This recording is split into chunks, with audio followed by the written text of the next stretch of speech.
So we're looking at my Pi. I've already SSH'd in.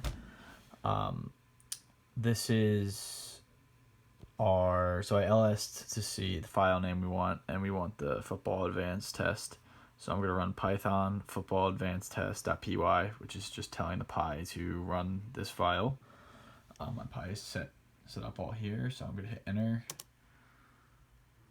And the board lights up. It's very bright, but as you can see, the top white part here, that's our end zone, and the rest is green, which is where our the field would be. So I'm gonna now move the joystick. Oh boy, that's really tough to see. There you go. So now that's the red dot is where we're assuming our player is.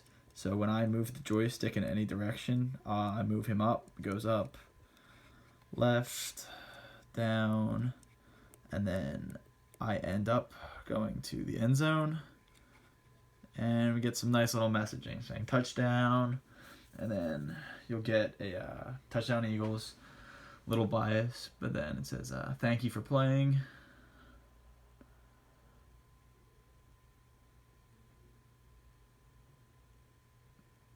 And then our image of a football.